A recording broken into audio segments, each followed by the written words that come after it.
بتائیے کربلا میں کون جیتا؟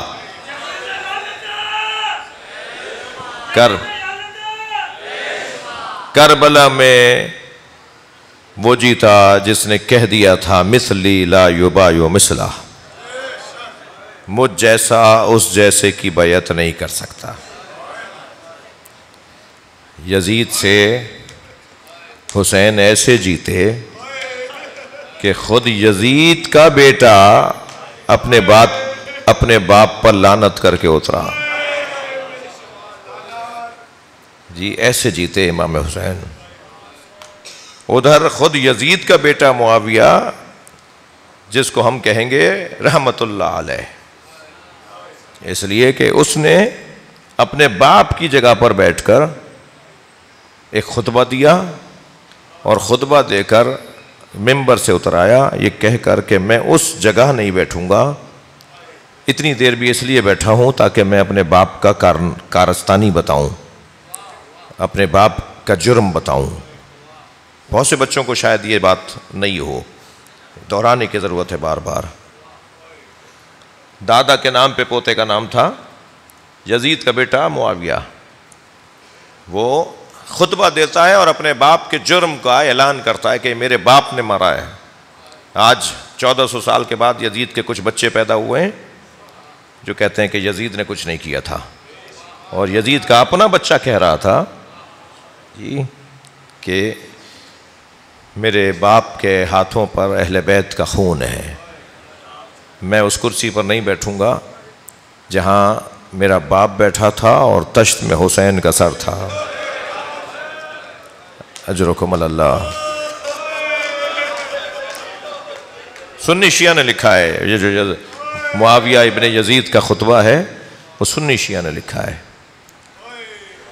پھر خود یزید نے اقرار کیا جی، وکیلوں کی اور گواہوں کی ضرورت وہاں ہوتی ہے کہ جہاں مجرم اقرار نہ کرے۔ جی وکیل آ کر کہہ رہے ہیں نہیں اس نے نہیں کیا تھا، وہ خود کہہ رہا ہے میں نے کیا ہے، وہ خود کہہ رہا ہے لعبت بنو ہاشم بالملک فلا جاء خبر ولا وحی نزل لیت اشیاخی ببدر، کاش میرے بدر کے ماموں چاچا دادا ہوتے، دادا کا بھائی ہوتا، کاش میرے دادا کا بھائی اور میرا ماموں ہوتا جی، تو وہ دیکھتے کہ میں نے حسین سے اپنے بڑوں کا بدلہ لے لیا۔ وہ کہہ رہا ہے کرسی پر بیٹھ کر کے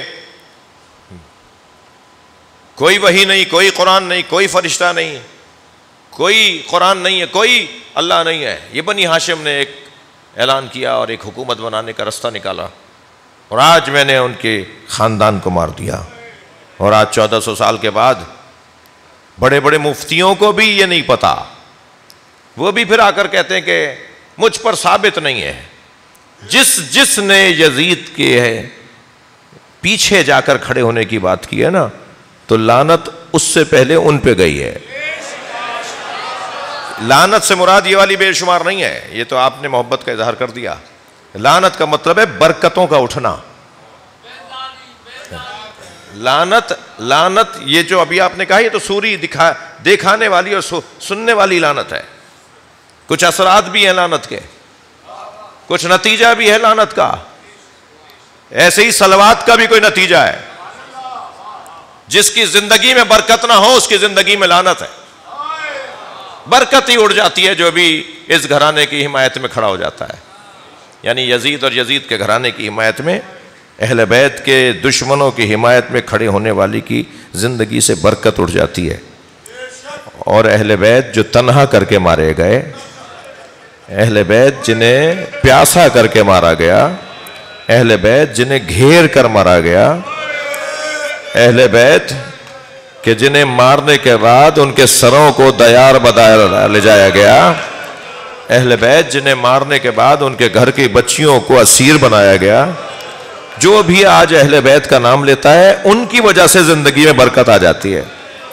میرے بھائی ابھی علامہ اعجاز صاحب بھی، سہیل شاہ صاحب بھی یہ باہر سے پڑھ کر آ رہے ہیں، ذاکرین یہاں آئے ہوئے تھے، اب کہیں اور گئے ہیں، کہیں اور گئے ہوئے تھے، واپس آ رہے ہیں۔ ہم دنیا میں اتنی عزت، اتنا احترام، یعنی لوگ ہمارے اوپر قربان ہوئے چلے جا رہے ہیں، اپنی ساری نعمتیں ہمارے حوالے کر رہے ہیں. ہماری آمد مولا حسین نے فرمایا تھا 1400 سال پہلے، راہوں سے رستوں سے ایسے ہوتی ہے. امام حسین نے فرمایا تمہاری آمد، تمہارا آنا جانا ایسا ہے جیسے بادشاہوں کا آنا جانا ہوتا ہے. لوگ اپنی نعمتیں تمہارے حوالے کر دیتے ہیں. یہ صرف ہماری وجہ سے ہے.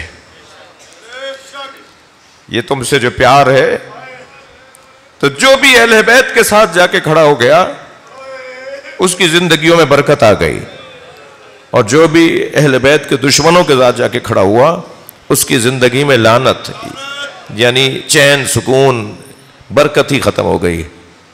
اتنا بڑا مجمع، بہت سے لوگوں کو زمین پر اتنی دیر بیٹھنے کی عادت نہیں ہے.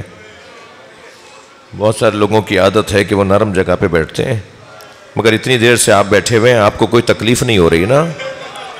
یہ تو میں نے کہہ دیا تو شاید آپ کو احساس بھی ہو گیا، ورنہ بہت سے لوگ تو باہر اور زیادہ، آپ تو پھر بھی کارپیٹ پہ بیٹھے ہیں، بہت سے لوگ شاید باہر اس سے اچھا نہیں ہوگا جی، تکلیف میں بیٹھے ہیں نا، مگر ضمیر مطمئن ہے.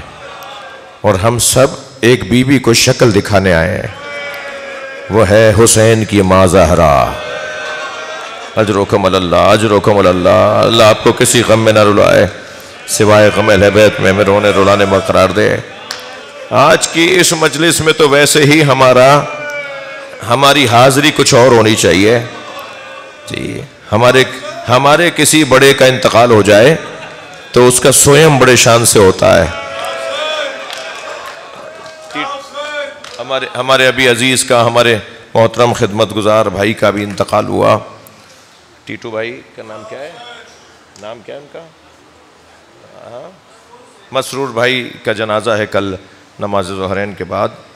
بہت خدمت گزار آدمی، کار خیر انجام دینے والا جی. ہمارے کسی عزیز کا انتقال، کسی ملنے والے کا انتقال ہو جائے تو سویم میں بن بلائے آتے ہیں. چہلم کا تو انتظار ہوتا ہے کہ پرچہ آئے گا، ہمیں بلایا جائے گا، ہمیں آگاہ کریں گے کہ چہلم کب ہے. مگر سویم میں کوئی انتظار نہیں کرتا کہ فون آئے. سویم میں بن بلائے آ جایا جاتا ہے. آج حسین کا سویم ہے، اجرکم اللہ. آج علی اکبر کا سویم ہے، آج حضرت عباس کا سویم ہے. جو جہاں بیٹھا ہے اپنی آواز کو آزاد کرے گا، تکلف کر کے نہیں روئیں گے. اللہ آپ کو کوئی غم نہ دے، سوائے غم اہل بیت میں رونے رلانے والوں میں قرار دے. عزادارو، آج اونو محمد کا سویم ہے، آج حضرت قاسم کا سویم ہے. اور جو رونے آئے ہیں جملہ کہوں، آج علی اصغر کا سویم ہے، آج رباب کے بچے کا سویم ہے. اجرکم اللہ. آج حسین کا سویم ہے. اللہ اکبر. سویم تک ہمارے گھروں میں چولہا نہیں جلتا. سنی شیعہ کے ہاں یہ حکم شرعی ہے کہ سوگ 3 دن کا ہوگا، سویم تک چولہا نہیں جلتا. عزیز و اقارب کھانا لے کر آتے ہیں، عزیز و اقارب کھانے دیتے ہیں، کھچڑی دیتے ہیں. اس گھر کے اندر چولہا نہیں جلتا.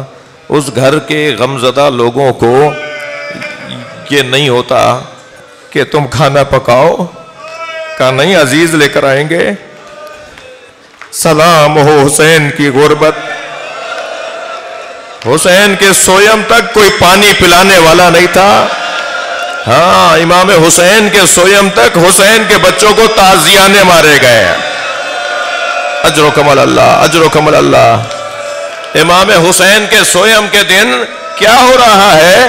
جناب زینب کو کوفے کے بازار میں داخل کیا جا رہا ہے.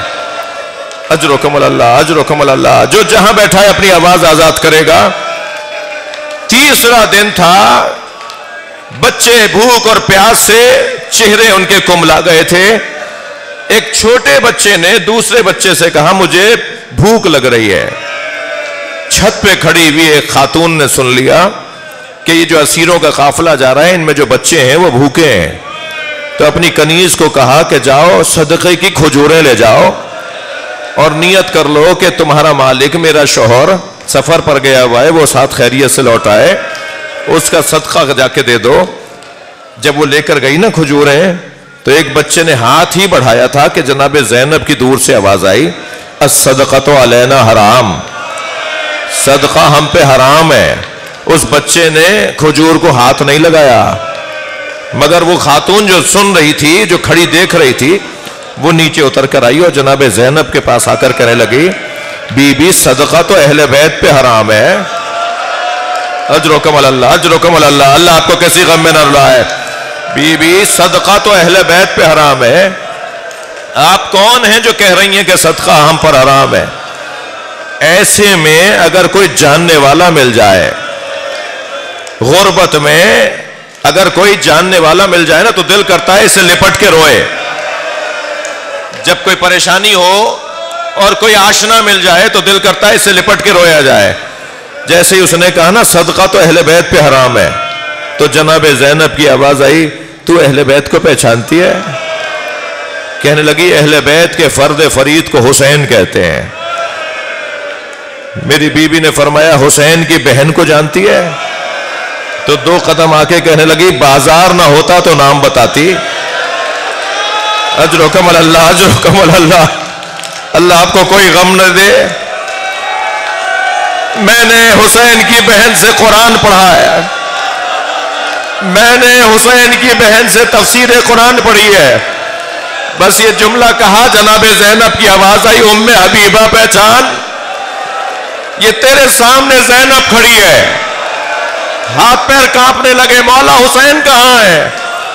کہ وہ جو نیزے کی انی پر سر ہے وہ حسین کا ہے، وہ علی اکبر ہے، وہ قاسم ہے۔ اجرکم اللہ۔ بہت گریہ ہو گیا، مجلس ہو گئی، مگر آپ ایک منزل اور میرے ساتھ آگے آ جائیے۔ یوں تو مجلس مکمل ہو گئی، گریہ اس سے زیادہ مولا قبول فرمائے آپ سے۔ آپ کا یہ رونا، آپ کی آوازیں، آپ کی آنکھوں میں آنسو، یہ بڑا کام آئیں گے قبر کے اندر، یہ قبر میں بڑا کام آئیں گے۔ اجرکم اللہ۔ جی 3 دن تک جس کا لاشا دھوپ میں رہا ہو،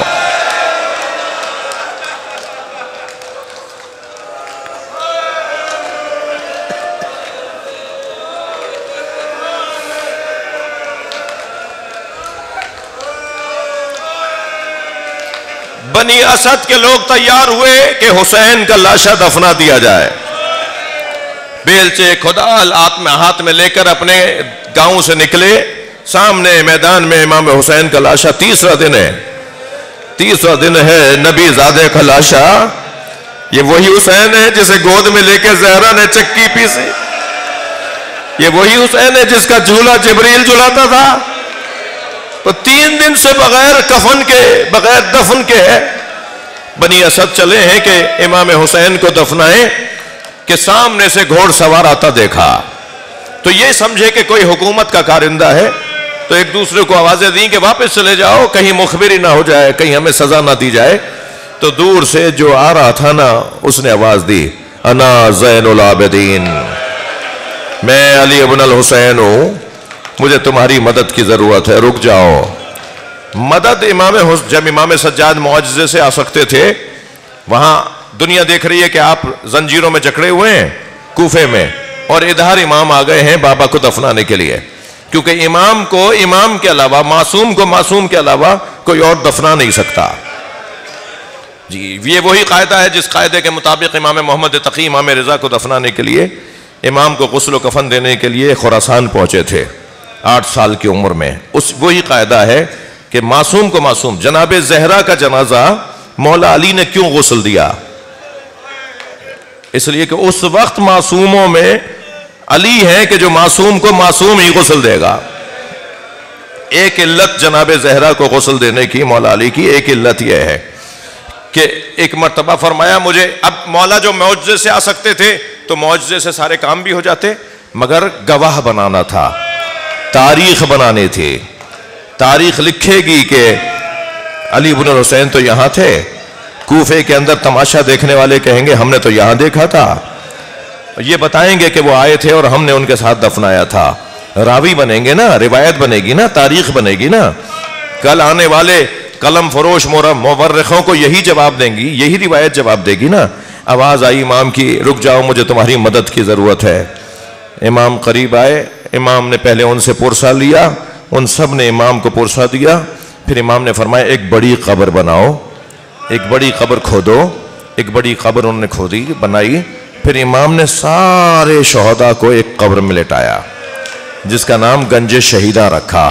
اللہ آپ کو لے جائے کربلا، جب آپ امام حسین کے حرم میں جائیں گے نا تو ایک بڑی قبر ہے جسے گنج شہیدہ کہتے ہیں، وہ وہی جگہ ہے، اس میں سارے شہیدوں کو رکھا اور پھر فرمایا اب میرے ساتھ نہر کے کنارے چلو، اجرکم اللہ، اب میرے ساتھ نہر کے کنارے چلو، فرات کی ترائی پر چلو۔